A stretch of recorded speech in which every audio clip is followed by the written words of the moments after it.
So I'm sure by now all of you have seen the news. Treason is on the table. It's on the table. How incredible is that? How fucking incredible is that? What do you guys tell me in the chat what you're thinking? How you're feeling about this. You can't look at it objectively and not see that this is the end of sovereignty for America. Now, good thing is we're not there yet. It's still got to go to the Senate. It's still an uphill battle, but there's still a battle to be done. So we need to do our part. We need to, like, every day. I hate to say it, but we should be calling our senators every day to tell them to not vote for the NDAA or anything that has the Israel America Futures Act, otherwise known as Section 219. If it's not there, vote however the fuck you want to vote. Here's the thing. Whether it goes through in the Senate or it doesn't go through in the Senate, I will never, ever in my life ever forget what we're about to watch. This vote, the yeas are 216, the nays are 212. The bill is passed. Without objection, a motion to reconsider is laid on the table. Is that a bunch of fucking hooting and hollering and cheers of joy from a bunch of people bringing us one step closer? One step closer to the complete erosion of our sovereignty? That does not represent us. That is not representative democracy. Those are not people acting in the will of the people. It's not. And I will never forget that as long as I live. I'll never forget that because it is the most messed up thing. It's the most messed up thing. It truly is. Fucking yeah! Yippee! Fucking dude! That, I mean, do they not realize that they're also going to be in the same boat? That they're also here with us in this country, no longer having sovereignty? These fucking cowards can't even operate in their own best interest? Let me bring you up to speed. So there is a thing called the Futures Act, and it has been inserted into the NDAA. And the Futures Act essentially states that we will merge the Israeli and the American militaries, and I mean, it's a long list. The military, the intelligence agencies, cybersecurity, defense, surveillance. This is actually like on the table. And it was just a little history if you missed yesterday, or if you just don't know, because alarmingly, a lot of people don't know about this. So in February, they tried to pass the Futures Act under, I believe, the SAVE Act. Didn't pass. Then last week, I forget, I mean, it's so confusing, but they did another vote last week, and it was 50 to like 45 being all of the Democrats, and they needed 60 votes to pass it, and it needed to be a majority or super majority. I forget. I mean, I'm no fucking legal scholar here, but that did not pass. So then yesterday they did the first of two votes, yesterday and today, and yesterday they voted, and then it moved to the House of Representatives today, voted for, and next it goes to the Senate. We don't know when that's going to be. And this is where we're at. This is where we're at.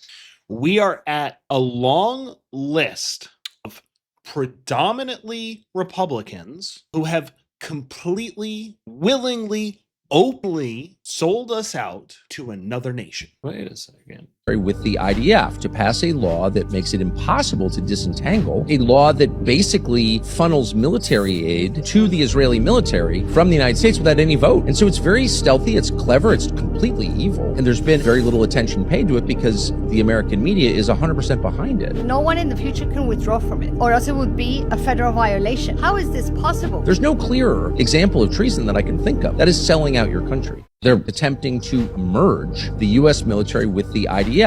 There you go. Now you're up to speed. Fucking treason. Treason is on the table. And who exactly is doing the treason? When me or anybody else says treason, who is it that we're actually talking about? And I'll show you. Okay, I put this out. It's a great thing to maybe share because it gives a lot of information. And this isn't just a list. Like you seen like last week, there was this list going around of all the people, and it's like all fine and good. But like when people saw those, they were just like, okay, so these guys, they voted on what? What was it? Right. So here we go, and I show what is the NDAA, what is Section 219, who's for it, who's against it, and what is the next step. So this one image will give anybody who has no idea what's going on, this will give them the opportunity to have an idea of what the hell's going on. And you yourself, you can go and you can start reading these names. The four highlighted, those are the Democrats that broke rank and gave enough to lose. So anyway, I don't get anything for sharing. I just wanted to put it out there because I think we need to start educating people. I talked about this yesterday. I think part of the problem right now is the fact that nobody knows what the hell's going on over here. I'm still getting used to the if I'm going to point to something now, I go like this. But this, we need to get people educated on this. We need to get people educated on what's happening because so many people don't know, and we've gotten to this point because they've been able to sneak things through for decades, piece by piece by piece by piece. Well, now these pieces are big. They're big pieces and they're growing. And this can't just fucking slide. It's getting harder and harder for them because we are noticing. Noticing is working. Fancy that. Noticing is working. So how about you help other people notice what the hell's going on, because this fight is still on. And now maybe we all can get involved in this fight. Call your senators, talk to the, I'm going to sound like a broken record here. Call your politicians, tell them what your will is so they can act on the will of the people. Educate your mom, your dad, your brother, your sister, your friends. Talk about this. Your coworkers. Yeah. Apple Juice saying that his coworkers know because he's been shit posting on Facebook about this. Perfect. Yeah. I think talking about it, educating, and then collectively coming together and saying like, we should probably put some public pressure on this, shouldn't we? We should probably remember that this is a democracy, allegedly, and that we actually have a voice, allegedly. And then if you find out that you don't have a voice, you found something out, then you can act accordingly. Just like no matter what happens, we just found out exactly who the traitors are, and it's these assholes who literally went out there, handed your sovereignty to a foreign nation, which George Washington himself said, don't ever fucking do that. Don't ever do that. And here we are. So let people know, educate people about this, and listen, I'm not saying like just talk about this, but I just think it's fucking important. I think it's important.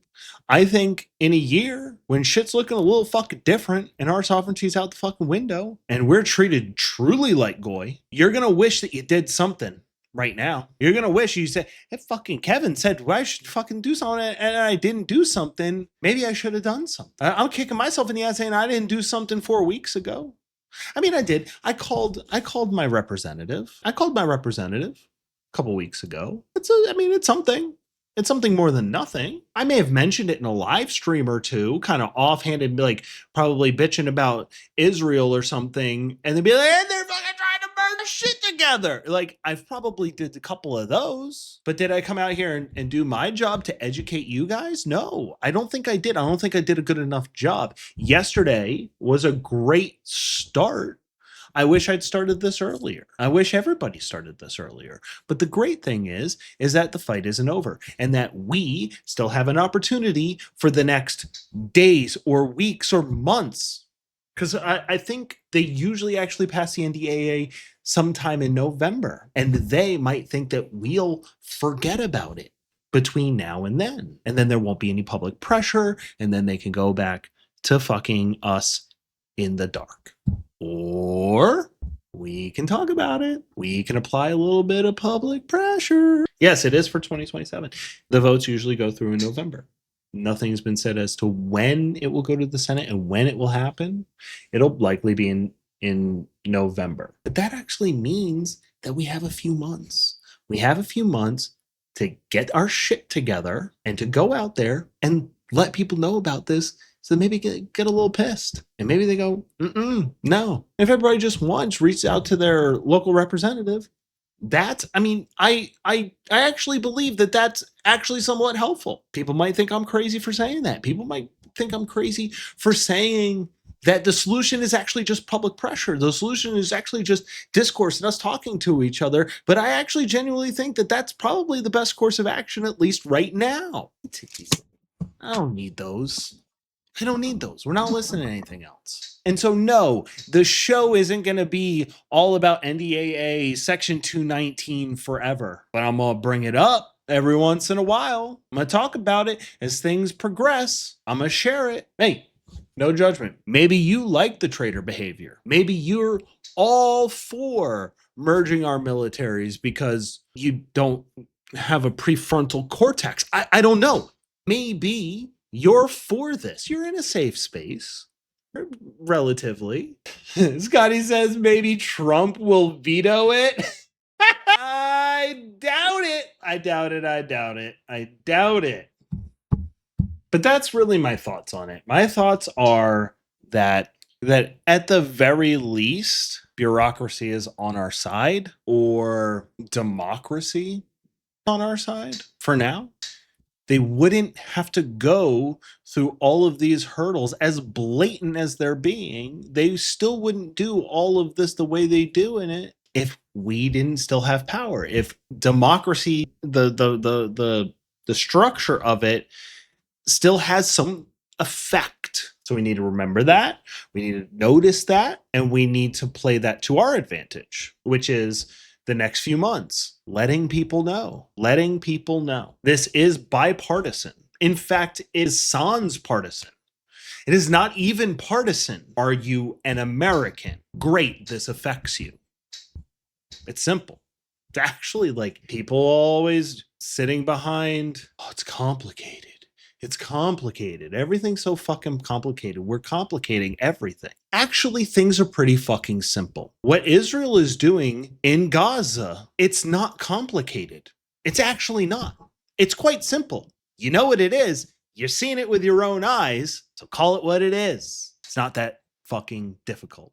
It's not that complicated. Anyway, that's really my thoughts on it. I just think that we do have some time, but that doesn't mean that you let off the gas. We haven't even fucking touched the gas. So let's start touching the gas. Let's start feathering. Start feathering that gas. We got some minds to educate about this, and we need to talk about it, and it needs to be organic. But yeah, no, I think it's important, to just talk about it, educate people.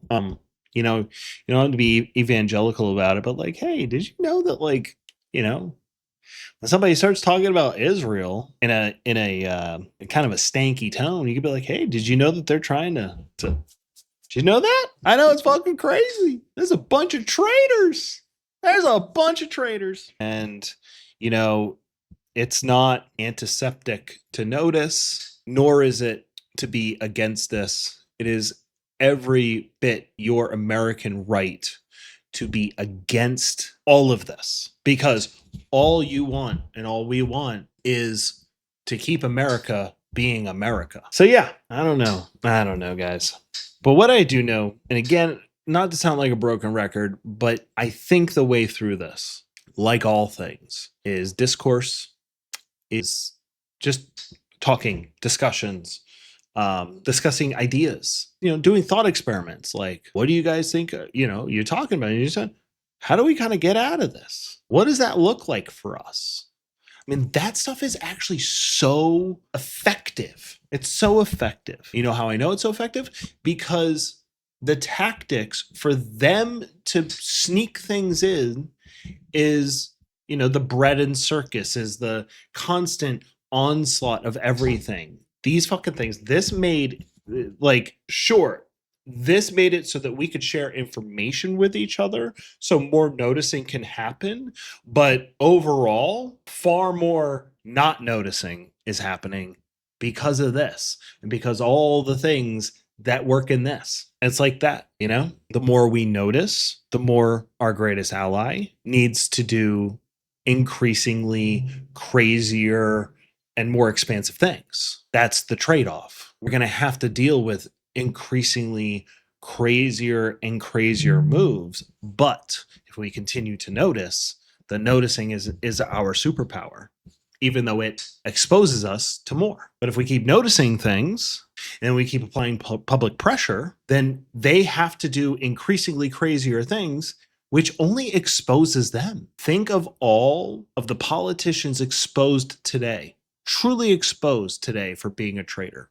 I, for one, used to be a big Rand Paul fan as a libertarian, as somebody who was not afraid to go after Fauci. I've always liked Rand Paul. Sure, I didn't agree with him 100% across the board. But when I saw his name on the list of people that literally voted to sell our sovereignty, just hand it over to Israel, well, this is so important to me that supersedes any good, and now he's a piece of shit forever. And now these 250 names or whatever it is, 220 names, whatever it is, you're forever a piece of shit if your name is on that list. Sorry that you did that to yourself. Sorry you had to expose yourself. Voting to give Israel sovereignty is like showing somebody your dick. You can't put it away. You can't erase the memory. And in the meantime, stay hydrated. Fucking love the people around you. If you have people around you to love, your pets, whatever. Engage.